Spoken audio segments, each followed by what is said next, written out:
자, 안녕하세요. 시작하겠습니다. 자, 우리 인버터 두 번째고요.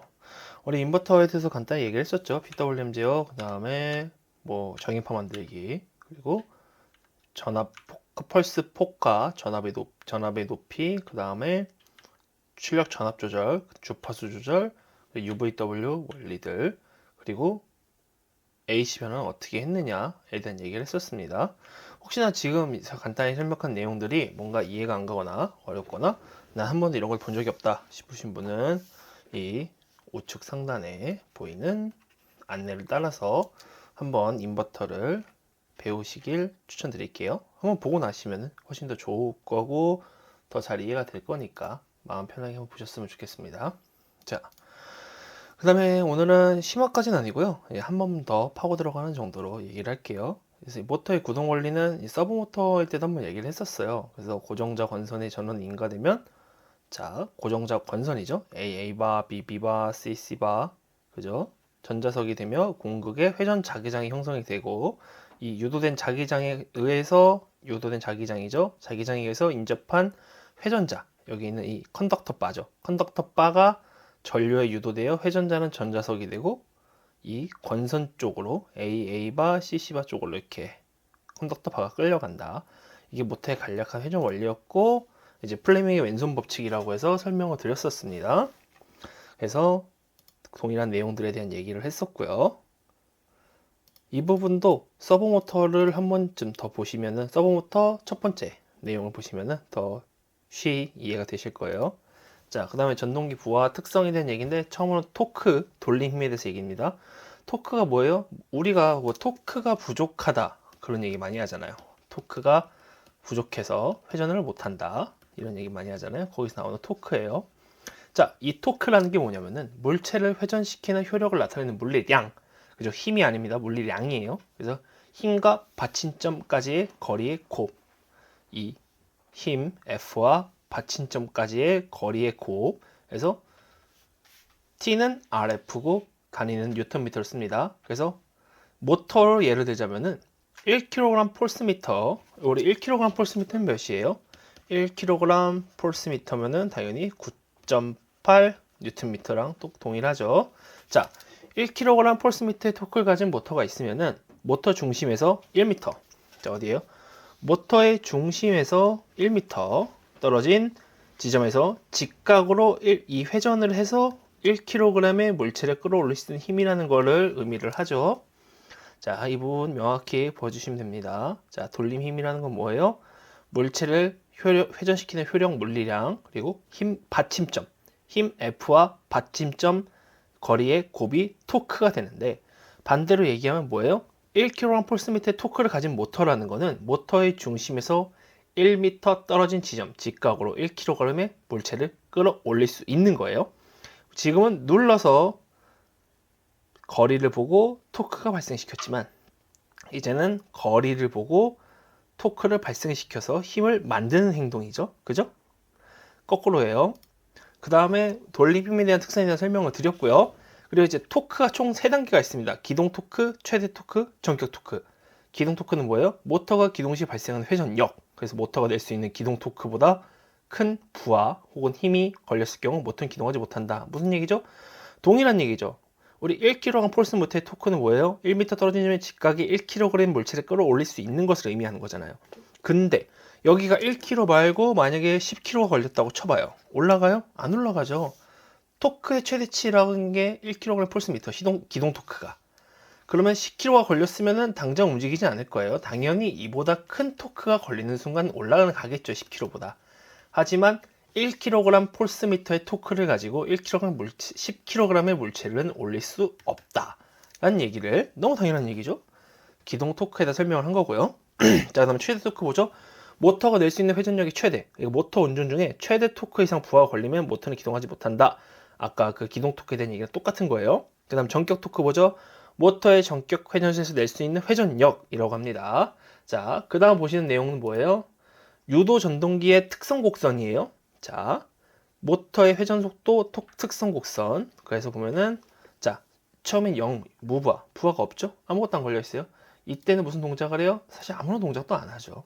그리고 기동 토크가 걸리면서부터 모터가 점차 회전을 시작을 할 거예요.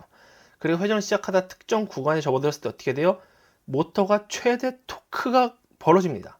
자, 최대 토크가 걸렸을 때 이제 회전수가 계속 증가할 거잖아요. 회전수가 증가하면 점점 필요 토크가 낮아져요. 그러다가 정격 토크에 걸리는 부분과 이 회전수가 있거든요. 근데 사실 여기 뭐예요? 정격 회전수죠. 이 정격 회전수에서 발생하는 토크를 우리가 정격 토크라고 얘기를 하고요. 이 점을 가지고 일치점이라고도 얘기를 해요. 그리고 회전수가 늘어날수록 점점 토크는 작아지게 됩니다. 그리고 반대로 봐도 마찬가지로 알 수 있죠. 그래서 O부터 A까지 영역은 안정 영역, A부터 B까지 영역은 불안정 영역이라고 얘기를 합니다. 자, 그러면은 앞에서 토크를 왜 이렇게 길게 설명을 했느냐? 이 인버터의 정토크 특성, 정출력 특성에 대한 영역 설정 때문에 그래요.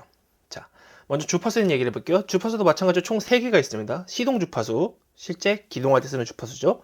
그 다음에 인버터가 최대 전압에서 출력하는 주파수인 기저 주파수라는 게 있고요. 그리고 모터를 운전할 수 있는 최대 주파수인 최대 주파수가 있어요. 자, 그럼 정토크 특성이라는 게 뭐냐면은 토크는 일정해요. 항상 걸리는 힘은 동일한 거예요. 근데 뭐가 달라요? 회전 속도에 비례해서 토크는 일정하지만 출력은 항상 늘어날 겁니다. 그죠? 예를 들어서 우리가 크레인 같은 게 있다고 칩시다. 여기도 똑같은 물건이 걸렸어요. 물건이 걸려 있을 때, 자, 쭉 움직이다가 정지해요. 그리고 다시 움직일 때 어떻게 해요? 이 무게를 이미 싣고 있으니까 동일한 토크가 걸려가지고 무게를 올려야 되잖아요. 그죠? 크레인은 그렇게 쓰는 거니까. 그래서 토크는 일정하고 출력은 높아진다. 그리고 회전수가 높아질수록 출력이 높아진다. 이게 정토크 특성에 대한 얘기고요. 그 다음에 정출력 특성입니다. 정출력 특성이라는 건 뭐예요? 저속 운전 기동 시에는 토크가 커요. 저속 운전은 되게 토크가 큰데 회전 속도가 빠를 때는 필요 토크가 작아요. 대신 뭐가 똑같아? 출력이 일정합니다. 그래서 보면은 속도는 빨라질수록 토크는 낮아지고 출력은 일정합니다. 그래서 대부분 절삭기계, 드릴, 공작기계에서 많이 사용을 해요. 자, 그럼 이러한 특성을 어떻게 사용할 수가 있느냐? 우리가 인버터를 보면은 특성을 사용할 수가 있습니다. 자, 인버터를 보면은 이 정출력 영역 특성 곡선이라는 게 있어요. 근데 이 정출력 영역의 토크 특성을 바꿀 수가 있어요. 지금 보면은 저속에서 자 토크가 걸렸다가 점점 떨어지죠. 그 정토크 영역을 유지하고 있다가 기저 주파수죠. 기저 뭐라 그랬어요? 인버터에서 최대 전압을 출력하는 주파수. 기저 주파수 우리가 일반적으로 60Hz 많이 얘기하죠. 자, 기저 주파수까지 넘어가면은 정출력 영역으로 바뀌는데 여기서 뭘 할 수가 있냐면은 지금은 저속 영역의 토크가 높아졌다가 낮아지잖아요. 근데 이 토크를 제한할 수도 있고요. 두 번째로는 이 정출력 영역의 토크를 제한을 해가지고 떨어지지 않게 잡아줄 수도 있습니다. 이러한 특성을 이용해서 이제 우리가 절삭기계냐 아니면 크레인이냐, 그래서 크레인에서 어떤 동작을 하고 싶다라고 얘기를 할 때 이런 정출력 특성과 정토크 특성을 분리를 해서 이 정출력 영역 특성을 바꿔서 우리가 원하는 어떠한 동작을 만들어낼 수 있는 거예요. 이해되셨죠? 자, 그 다음에 모터의 속도에 대한 얘기입니다. 우리가 슬립 토크 스피드라고 얘기는 하는데 유도전동기에서는 회전자 속도는 회전 자기장 속도보다 낮다라고 얘기했어요. 이게 무슨 얘기예요? 자, 자석을 하나 그립니다. 우리 아르고 원판 얘기 많이 했어요. NS, 그 다음에 동그라미, 그림 못 그리지만 아르고 원판 맞습니다. 자, 자석이 먼저 회전을 해요. 자석이 회전하는 거 우리 뭐라 그러죠? 동기 속도죠. 그 다음에 원판이 회전하는 거 뭐예요? 회전 속도예요. NN. 자, 자석의 회전 속도를 아르고 원판의 회전 속도가 따라갈 수는 없어요. 그죠? 자석이 항상 먼저 돌고 아르고 원판은 그걸 뒤따라 도는 거니까. 그래서 슬립률이라는 게 나오죠. 슬립률 뭐예요? 동기 속도분의 동기 속도 마이너스 회전 속도죠. 그리고 동기 속도라는 거는 모터 극수분의 120 곱하기 F고요. 주파수겠죠. 그리고 실제 회전 속도는 슬립률을 같이 곱해줍니다.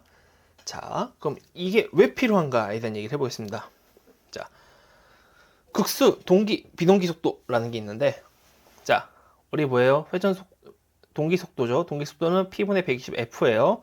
자, 그러면 동기 속도만 가지고 얘기를 할게요. 자, 우리가 인버터를 가지고 이렇게가 있죠. 자, 10Hz일 때 속도, 20Hz일 때 속도, 30Hz일 때 속도 뭐 쭉쭉 갈 거예요. 그럼 그 속도를 어떻게 구하느냐에 대한 얘기를 해볼게요. 자, 동기 속도 어떻게 구하죠? P분의 120 곱하기 F예요. 자, 제가 예를 들어서 최대 속도 좋다고 칩시다. 모터에 당연히 인버터가 들어가 있겠죠. 인버터 연결된 모터에 자, 이렇게 볼 스크류가 있어요. 이 볼 스크류가 뭐예요?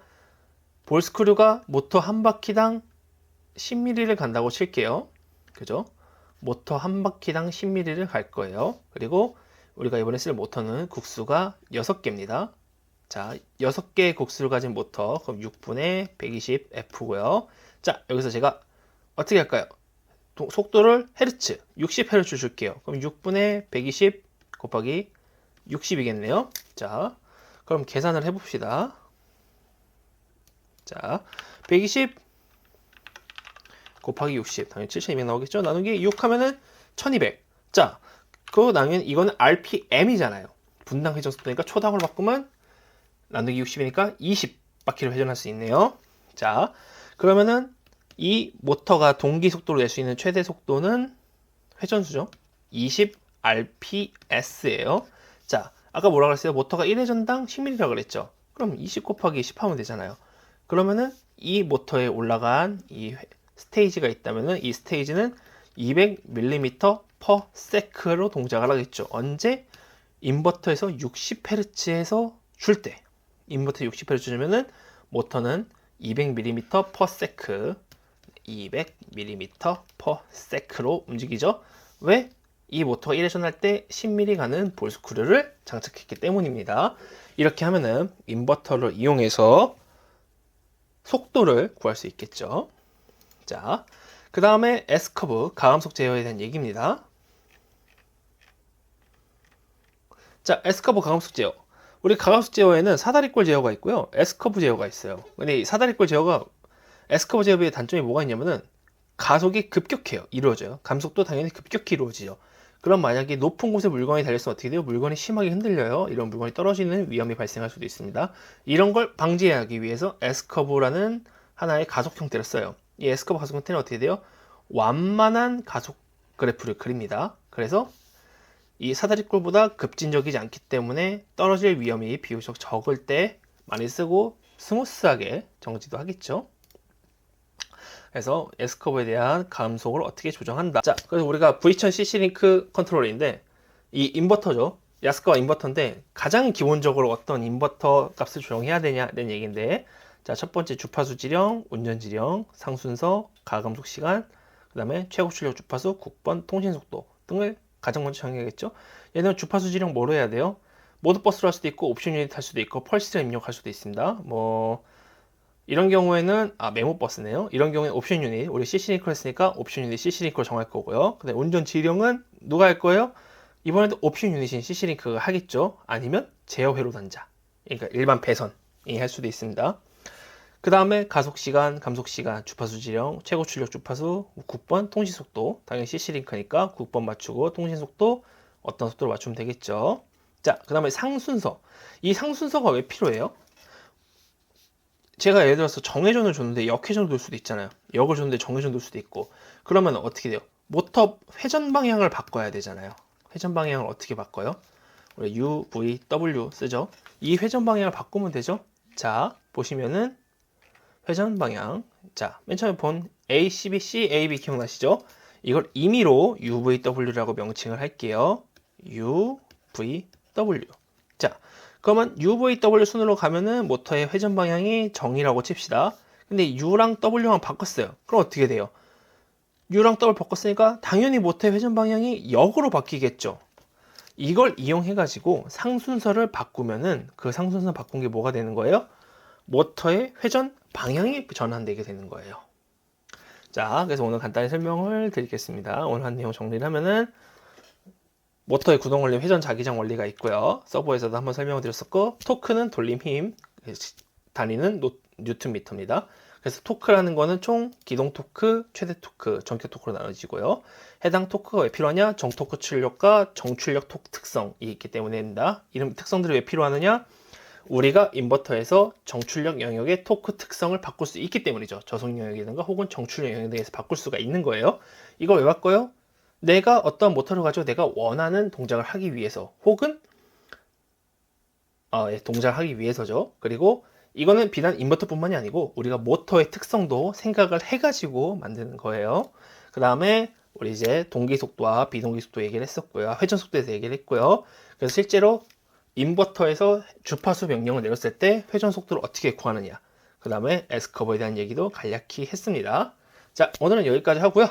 이제 다음에는 좀 더 다른 내용으로 찾아뵙도록 하겠습니다. 오늘도 고생하셨습니다.